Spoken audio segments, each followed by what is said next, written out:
The rain didn't wait for Celia Harper.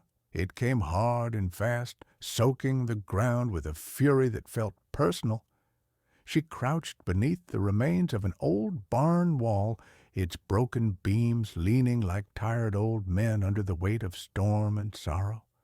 Her skirt stuck to her legs, muddy and wet. Her boots had split 3 days ago, and though her feet were blistered and raw, she hadn't dared take them off. Beside her sat 9-year-old Seth, far too watchful for his age. He held little Mercy in his lap. 6-year-old Joanna, still coughing, clung to Celia's side beneath a torn quilt more whole than fabric. The wind tore through the ruined barn like it wanted to rip away even their survival. Celia didn't cry anymore. She had run out of tears somewhere between being turned away by her husband's family and walking an empty road to nowhere. 4 months ago, he had died under a broken cart. His relatives kept the land, the house, and the mule, leaving Celia with a shattered wagon, 3 children, and a few scraps of bread. They'd walked until her legs gave out, then found the broken barn south of nowhere. Thunder rumbled like a warning. On the 3rd night, Celia whispered stories about stars to Joanna, though there were none to see through the collapsing roof. Mercy whimpered once, then went quiet. Too quiet. That silence scared Celia more than wolves ever could. "Ma?" Seth asked. She turned and brushed the hair from his forehead. "Are we going to die here?" "No," she said. Maybe it was a lie, but it was the only answer that mattered. Every night, Celia listened for hoofbeats, not hoping for help, but fearing trouble. A lone woman with children was easy prey. But on the 3rd night, just after a long crack of thunder, she heard something different. Not wind, not horses, breathing. She stood slowly, heart pounding, and peeked past a broken beam. The rain stung her face. A tall horse stood still on a nearby rise. The rider didn't move, his face shadowed beneath the wide brim of a soaked hat. He said nothing. Neither did she. Then, after a long moment, he nudged the horse forward and climbed down. Celia couldn't tell if he meant harm. She had known men who wore smiles like lies and others who grunted kindness through broken teeth. This one just stayed quiet. He stepped into the barn, eyes resting on the children. Then, slow and calm, he reached into his coat and pulled out a folded piece of cloth. He laid it beside Mercy and stepped back. "You got a place to go?" he asked, his voice rough but not harsh. "No," Celia said. He nodded. "You can come with me if you want." She looked at her children, at the barn, at her shaking hands. "I don't even know your name." "Mitchell," he said. She stood, lifting Mercy. "I'm Celia." He didn't smile, just turned to his horse and motioned to a mule tied behind it. "Kids ride her. You ride with me." Celia hesitated, then obeyed. Seth helped Joanna onto the mule, his eyes wary. Mitchell said nothing, just helped Celia climb behind him. Her soaked dress clung to his coat. She held Mercy in one arm and the saddle horn with the other, her cheek close to Mitchell's shoulder. The ride was silent. They reached his cabin just after dawn.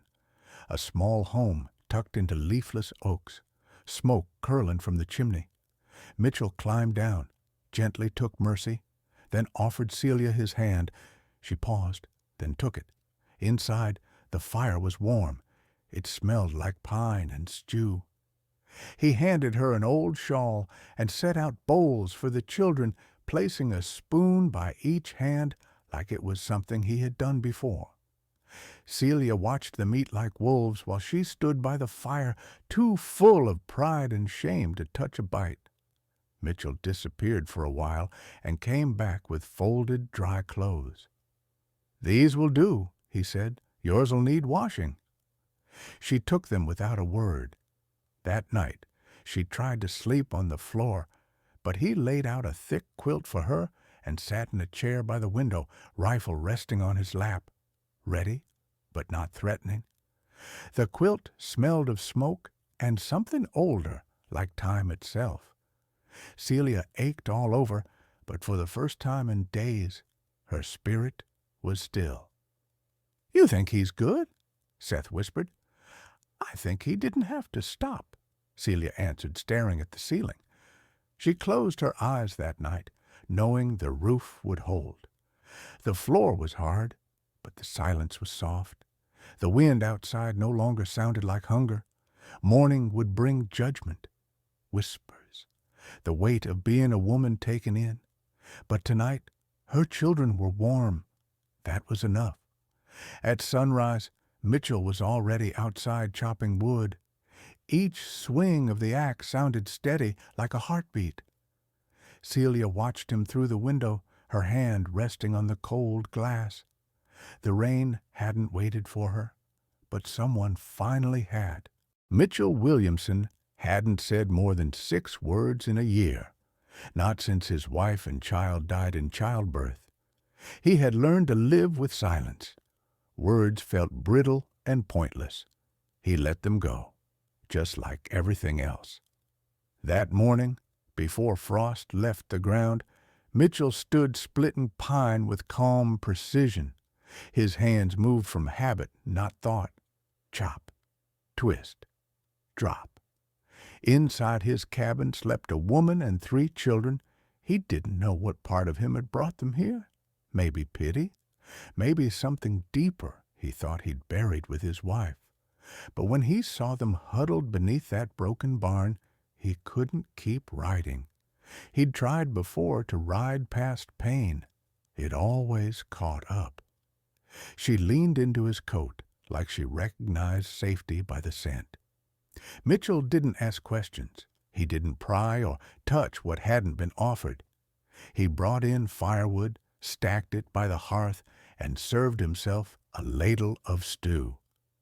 Then he paused, watched as Celia ate, hesitant at first, then hungry, then ashamed. He knew that shame. He saw it in mirrors, in porch shadows, in church pews that had turned cold. By midday, the cabin was quiet, not tense, just careful. The kind of silence that grows between people who aren't sure if kindness is real. Celia washed her children's clothes and hung them by the fire. Her face gave away nothing. Seth watched Mitchell like a soldier guarding the last safe ground. Mitchell didn't mind. He'd rather be feared than pitied. That afternoon, Mitchell noticed something. She was mending his shirt, the one with the torn cuff, forgotten on a nail by the stove. She sat by the window, patching it with a square of calico that matched nothing else he owned. He didn't interrupt, just watched. Outside, the wind shifted, carrying the scent of dried corn and damp leaves. Mitchell stepped out onto the porch, breath shallow. October, the same time of year he'd lost his wife. Grief didn't shout. It just sat beside you, like an old dog, loyal and quiet. Celia followed him out, a tin cup of coffee in her hand. She held it out, not expecting, just offering. He took it. She leaned on the post, leaving space between them. "Was this a place?" she asked. He nodded. "She must have loved it. There's peace here." "She did," he said, voice rough with memory. The next morning, he found Joanna in the yard, collecting eggs. She moved carefully behind the hens, like she didn't want to upset anything. When she looked up, half expecting a scolding, Mitchell knelt beside her. "They like calm hands," he said, placing a warm egg in her basket. She beamed. From then on, the children whispered less. Seth helped gather kindling. Mercy clung to her mother less tightly. And Celia, she started to hum while washing dishes. Mitchell spent most evenings on the porch carving little animals from pine. One night, he left a wooden sparrow beside Seth's bowl. The boy didn't say a word, but quietly tucked it into his coat pocket before heading outside. The town, of course, noticed. The clerk at the mercantile narrowed his eyes when Mitchell came in for sugar. "Visitors?" he asked, too casually. Mitchell didn't answer. Pastor Hodge stopped by one Sunday nervously wringing his hat. "Just thought I'd check. See if you're needing anything. Some folks have been saying things." Mitchell leaned in the doorway, arms crossed. Let them talk. "You sure you're not complicating things?" His voice was soft, but sure. They were cold. Now they're not. That night, Mitchell heard Celia crying softly in the back room. It wasn't loud, just the kind of sorrow that slips out when you're too tired to keep holding it in.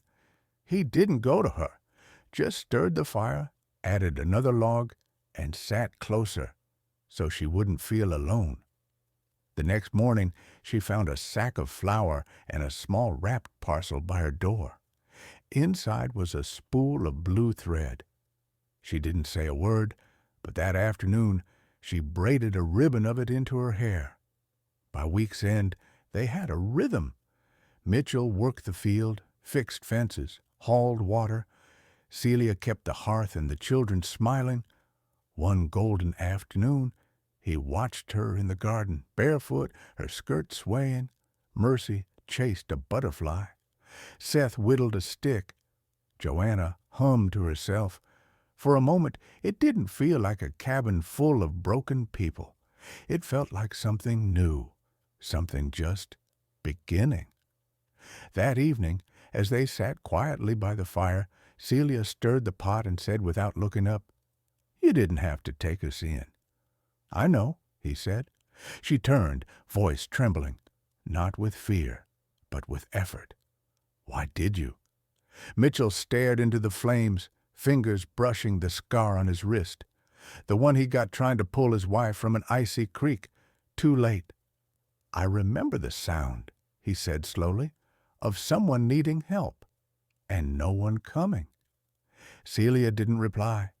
After a moment he added, "Didn't want to hear it again." The fire crackled. Rosemary and ash filled the room. That night, Mitchell sat alone on the porch. He held a letter he hadn't opened, one sent months ago by a brother in Wyoming. He didn't read it, just stared at the name on the envelope, then tucked it back into the drawer by the door.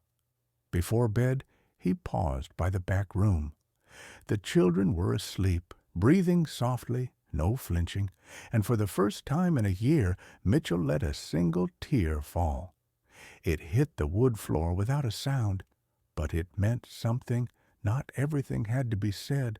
Whispers, though, moved fast, faster than any wagon. In Ash Hollow, gossip didn't ride.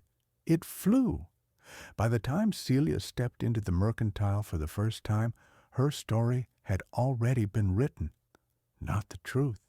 The version that made others feel superior, a woman cast out for something shameful, a man too soft to know better. She kept her chin high, but her hands trembled as she laid down a few coins for flour, soap, and white thread. Joanna clutched her skirt, sensing the tension. Mrs. Delacray stood behind them, lips pursed like stone. "Morning?" she said, dragging out the word like a blade unsheathing. Celia nodded. "Ma'am." "Mitchell Williamson taking in boarders now?" the woman said to no one in particular. Celia didn't answer. She gathered her things and turned, holding Joanna's hand too tightly. Behind her, someone muttered, "Ain't even been widowed a year." The bell above the door rang like the end of a silent play. Outside, the sky was too bright, the street too long. Celia didn't cry. She hadn't in days. But her shoulders stiffened, her steps quickened. Joanna looked up at her mother with a quiet, knowing gaze only children carry when they recognize pain too big for words. At home, Celia said nothing of the trip. She swept, folded clothes, stirred stew. but the silence in her was sharper now, edged with something like bitterness. Mitchell noticed. He didn't ask. But that evening he brought in a mirror he'd found in the wagon, clean, polished, and nailed it to the wall beside the window. It caught the sunset, made the room glow. Later, Celia caught her reflection by accident.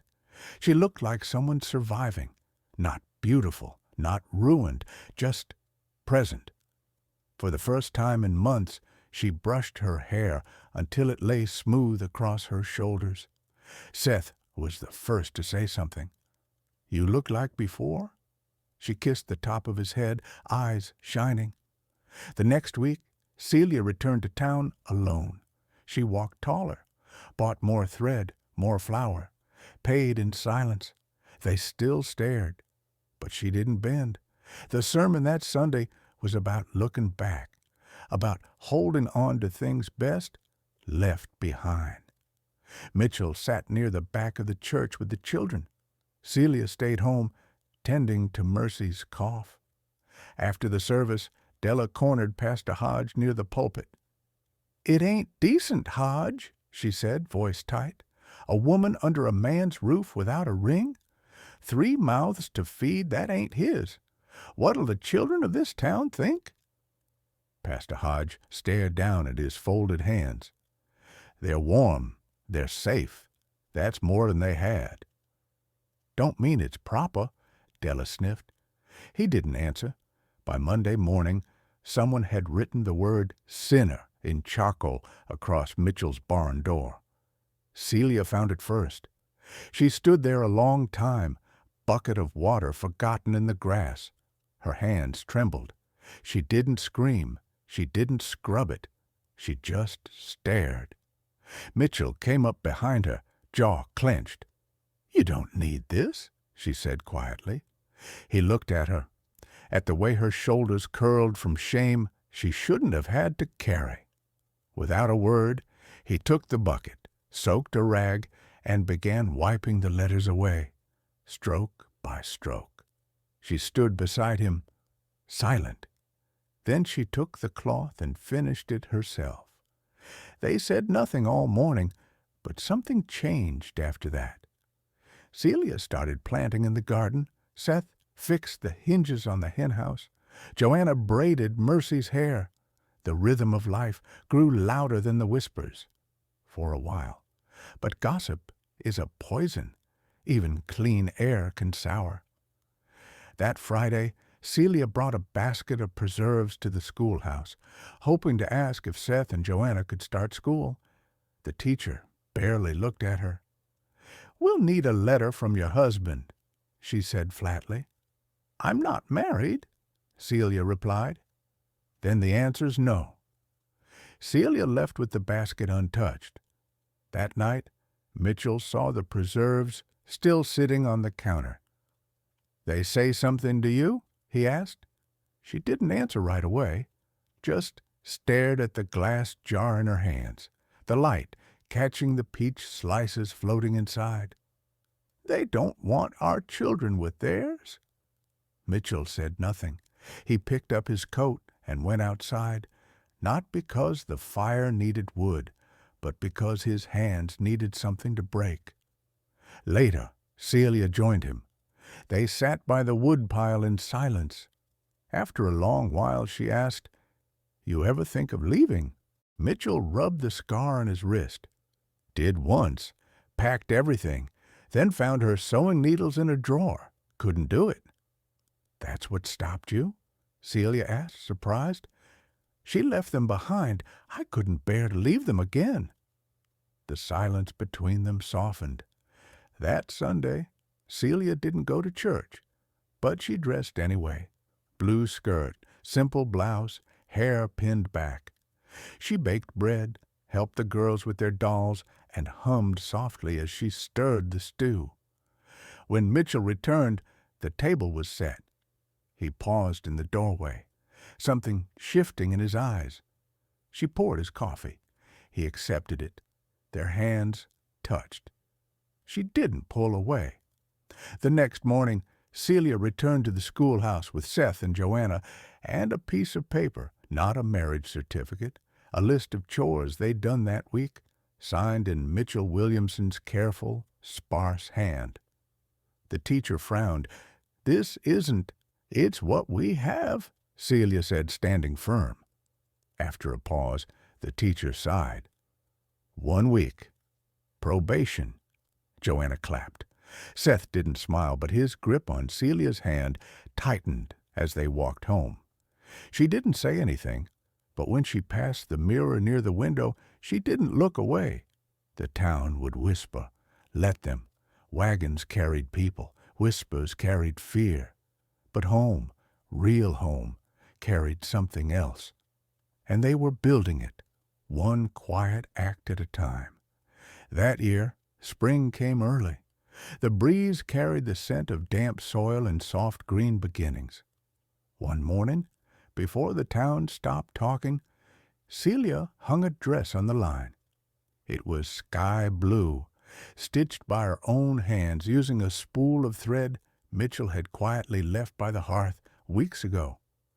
She had cut the pattern from memory using an old feed sack, sewed it by firelight while the children slept.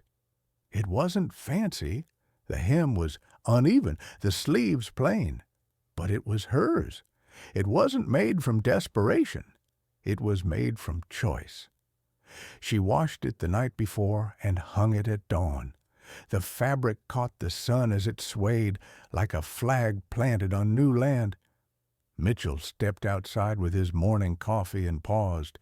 He looked at the dress, then at her, barefoot in the grass, apron strings fluttering behind her. Their eyes met. Something passed between them, unspoken but real.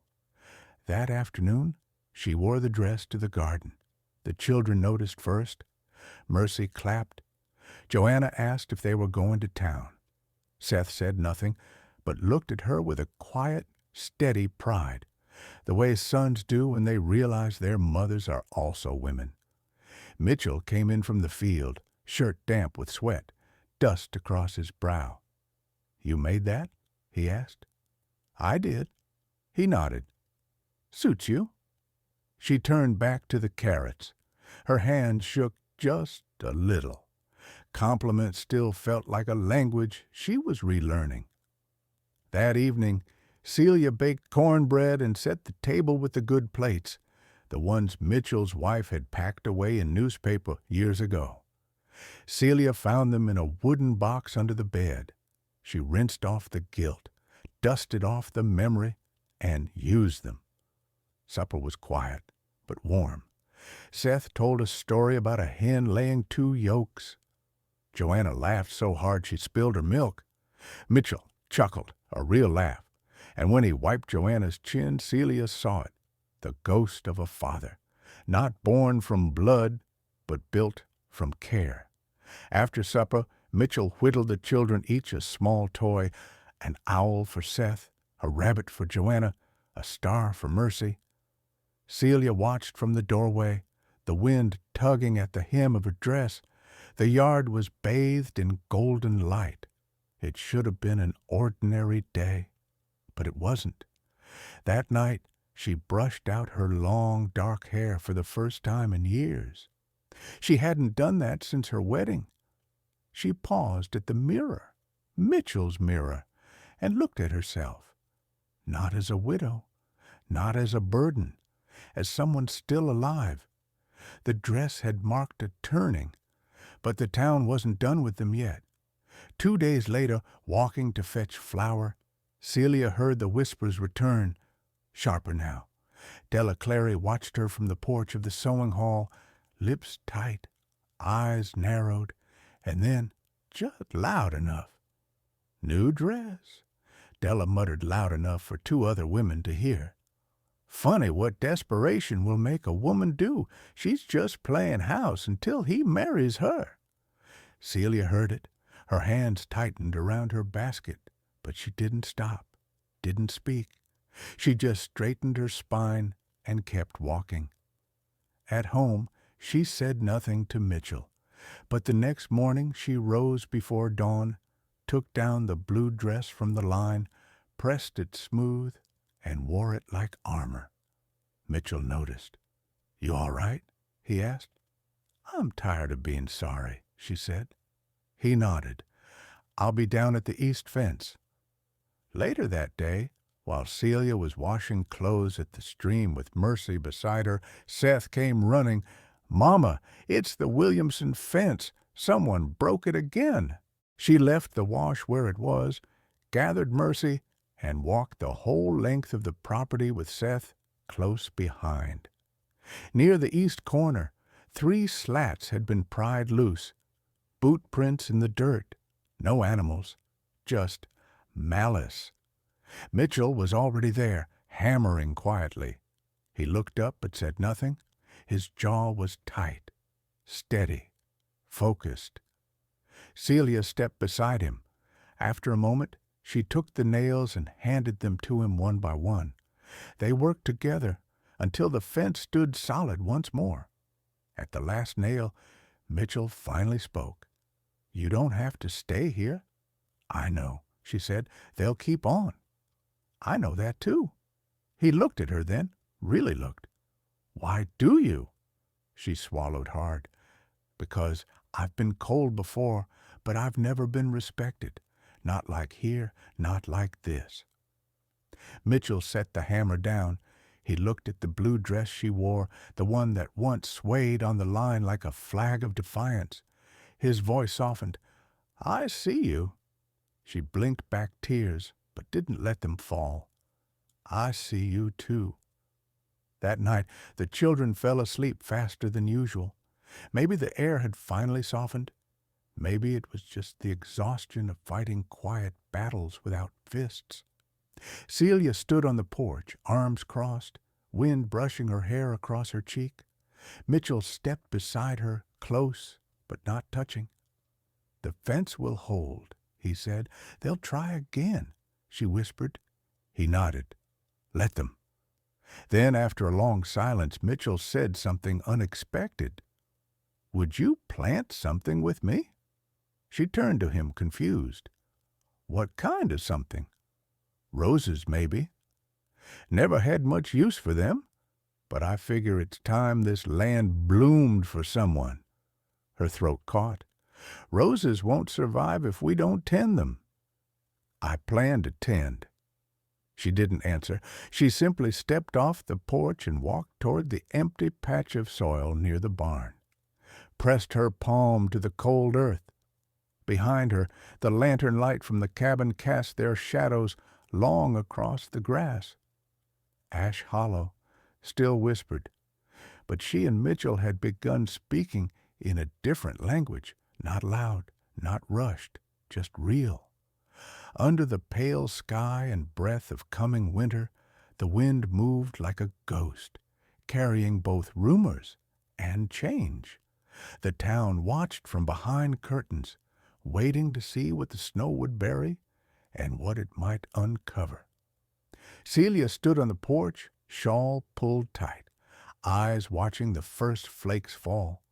Inside, the children were safe. Mitchell was on the roof, mending the edge with quiet determination. His coat snapped in the wind, the hammer's rhythm steady. He hadn't asked her to stay. She hadn't promised she would. But every day since the blue dress, they'd moved like 2 hands of the same clock, separate in work, yet turning always toward each other. It had been 3 months since he found her beneath that broken barn wall. 3 months of silence filled not with fear, but with firelight, sewing needles, stories by hearth, and fences repaired without words.